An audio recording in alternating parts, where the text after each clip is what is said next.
Hi everyone, it's Sherry. I hope that you are having a wonderful day. Grab that scrap chipboard because today we are making triple chunks. Stay tuned.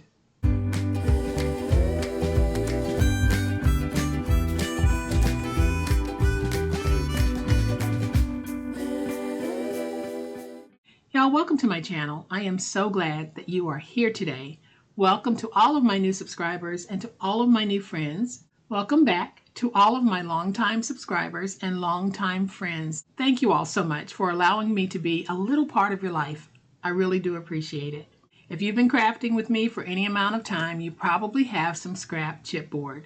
And today I'm going to share with you a fabulous way to use that scrap chipboard and turn it into something very useful.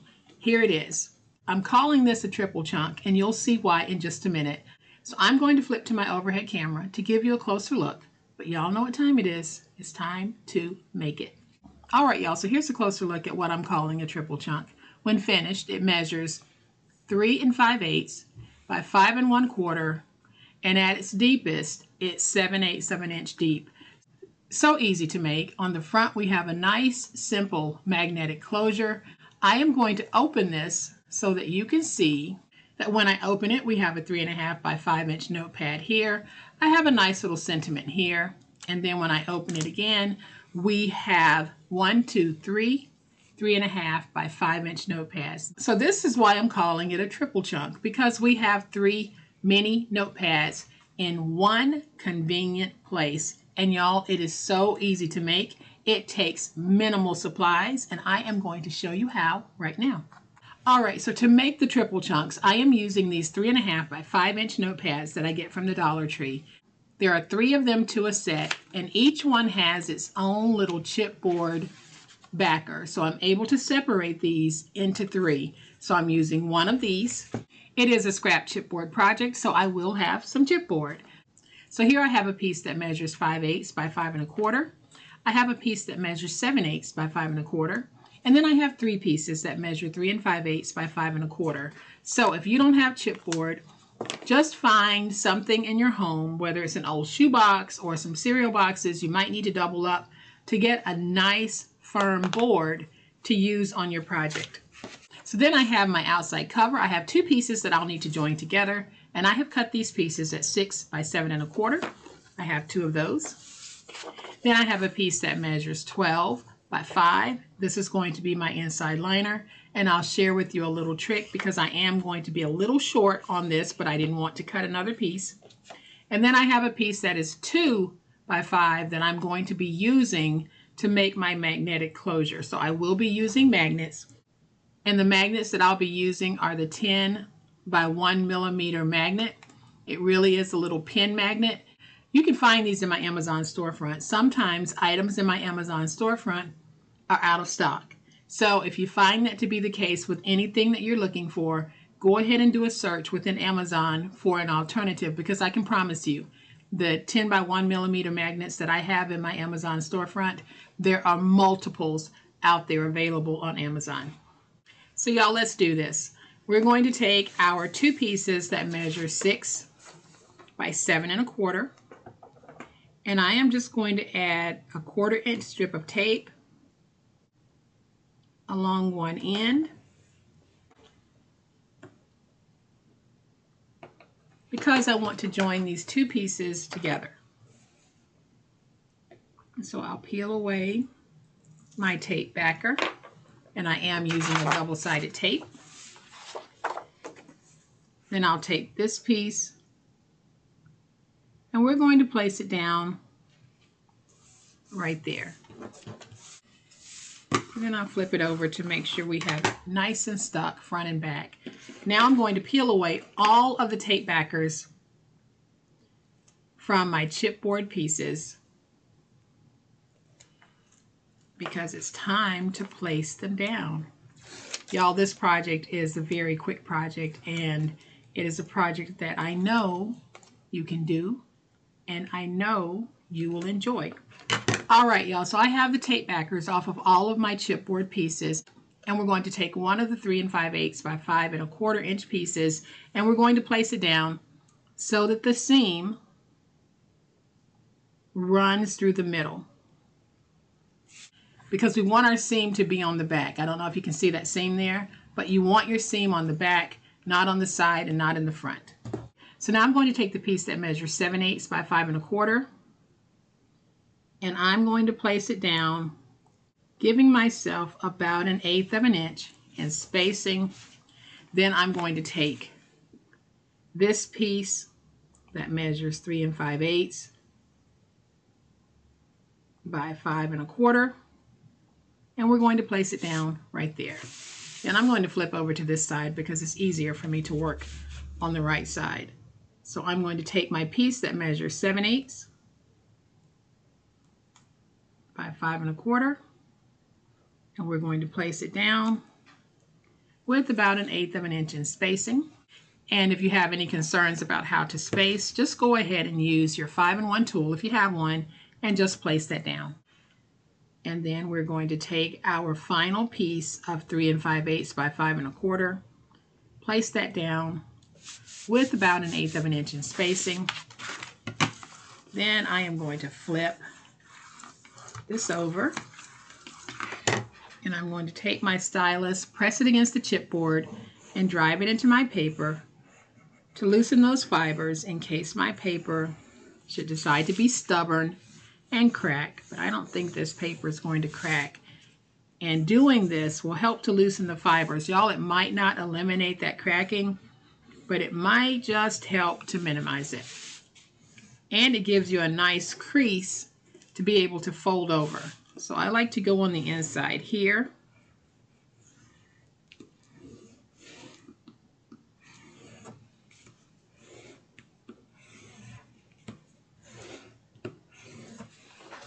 And so now we can just stand it up and tap it down and get it ready to be folded over.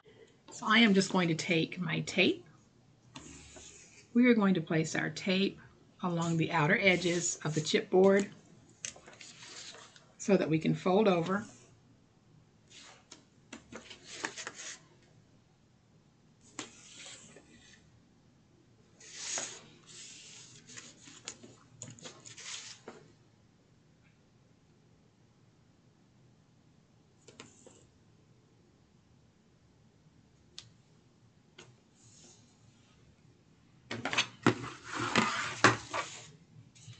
I'm going to trim away just a little bit of this because I don't think I need all of it. So now I'm going to go in and just miter my edges by cutting straight across at an angle like this. Again, if you're not comfortable with mitering those edges, if you have the 5-in-1 tool, place it down like this and do this. And there you have a mitered edge. And now I'm going to peel away my tape backers, and we will fold over. So I'll stand this up, fold over, and then fold over, and just fold over all 4 sides.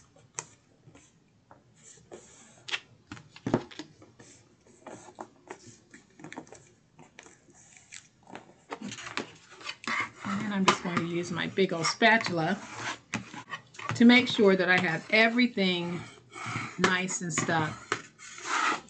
And then I'll stand it up, and I'm just going to go along those edges to get that nice professional squared look. And if you find that you have any pointies on the end where you mitered, just take it and tap it into your desk very lightly, and they'll go away. So now we're going to take our liner piece and we're going to place it down like this. And you'll notice that I'm a little bit short. That is not going to matter, and I'll show you why in just a minute. So now I'm going to take my wide tape and I am going to place it down like this. Again, please make sure that you are checking my Amazon storefront link. I'm getting a lot of questions about where do you get that wide tape? Y'all, it's in my Amazon storefront, so please make sure you check there and check out some of the other links that I have there as well. So now I'm just going to take a smaller piece and put it right there in the middle. Then I'll just go around the outer edge of my liner piece with tape.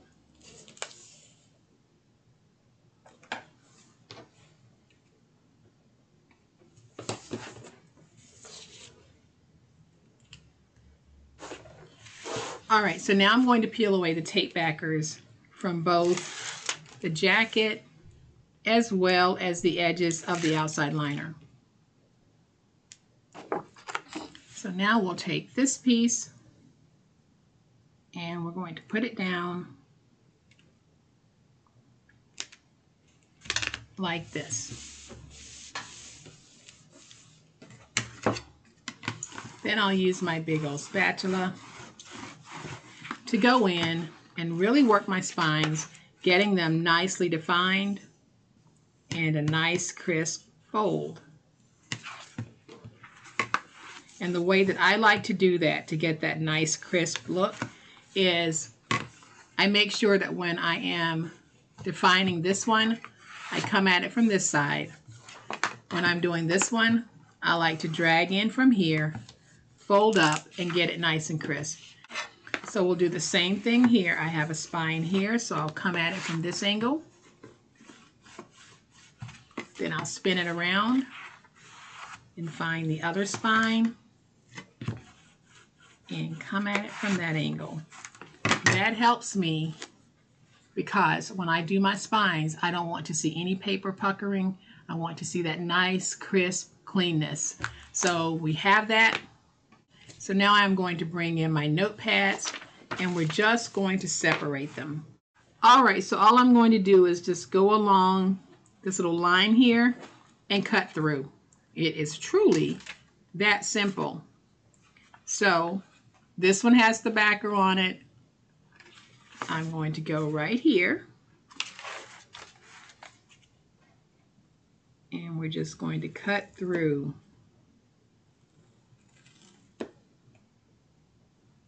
And basically we're cutting through that adhesive they have on here. And so now we have 3 independent pads. And all I'm going to do is take one. We're going to put it right here. And y'all can see that it covers where we were short. So you won't even know that there was a shortage there. So what I'm going to do is I'm going to take my glue. You can use tape if you want. I'm just going to use my glue and I'm going to put these down. This is going to give me a little bit of wiggle room. So I'm going to take this, put it down, making sure that I don't have it on the spine. So let's go in and get that nice and stuck. And I've zoomed in a little. So we'll add our glue here.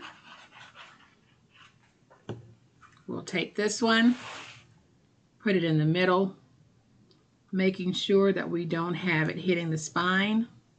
Slide it up to try to match it with this one. I'll fold up here to make sure that I don't have this on the spine, and I'll fold here and I don't. So let's just go ahead, get that stuck. Take our last one, add some glue. We'll take this one, put it next to the spine but not on the spine, and then all I'm trying to do is keep these nice and aligned going across. Use my big old spatula to go in and get that nice and stuck. So now when we get ready to close this, we're going to fold over where the thinner spine is, fold this way, and fold this way. And that way you'll end up with a nice look overhead. Let's go ahead and let this dry for a minute. And while that is drying, I'm going to take the piece that measures 2 by 5, and I am going to score at 1/2 inch and at 1 1/2. So now we'll just fold and burnish. our scores. I'm going to take my magnet and place my magnet on the inside using some glue. And I'm doing it this way, y'all, because I've heard from so many of you that magnet placement gives you problems. So we're going to do it like this. And we're placing our magnet on the outside of the book instead of under the paper of the book. So hopefully that'll help some of you who want to use magnets but get frustrated because your magnet placement isn't exactly where it needs to be. So I'm going to fold that over, place some glue there, and fold that over. Then we'll get that nice and stuck. Now I'm going to bring the book in and we'll fold it like this. I'm going to grab another magnet and we're going to place that magnet so that it catches on here. And then I'm going to take a glue dot and place that glue dot on the magnet. And now I'm going to take it with it like this and we're going to place it right there. And then I'm just going to lay it down, take my glue, place some glue on there,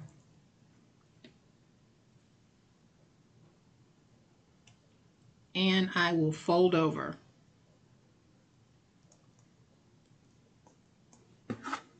Go ahead and get that stuck. And that's an easy way to place that magnet if magnet placement gives you problems. So now when I lift up, my magnet is right there. I'm going to go ahead and take my scissors and I'm just going to round this a little bit like that. And then I'll put that there. And so then if you don't want the magnet showing here, I am just going to take a piece of coordinated scrap. I cut myself a circle and I am just adding glue.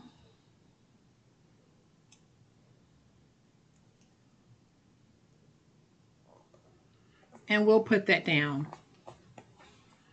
And then I'll just go around to make sure. And I have a nice little stick on this. You can use a decorative sticker if you want. I just thought I'd put some of my paper down. And so now we have our magnet covered. I am going to open this and I want to place down a little sticker on the inside. Well, a little piece of ephemera, it's not a sticker. And it just says, keep doing your best. And so now, y'all, we have another beautiful triple chunk. Super, super easy. Great way to use up some of those chipboard scraps that you might have. I think what I'm going to do is just finish this off by adding a little button to the top. Didn't have any blue buttons, but I can put this sweet little white button there. And so there we have two really beautiful triple chunks using some Dollar Tree 3.5 by 5 inch notepads, scrap chipboard, and nice pretty paper. You can dress yours up as much as you want. You guys know me. I'm not going to do much in the way of embellishing, but I think that this nice, crisp, clean look is just enough for me. So I hope that you have enjoyed today's super awesome project. And if you have, please hit the like button. If you're not a subscriber to my channel, come on. We're doing amazing things and we're going to keep doing amazing things. And I want you to continue to be a part of that. So hit that subscribe button. Make sure you hit the notification bell so that you will know when I upload a new video. As always, my friends, y'all please be safe, be kind, be the reason someone smiles today. Happy crafting, and we'll chat later. Bye.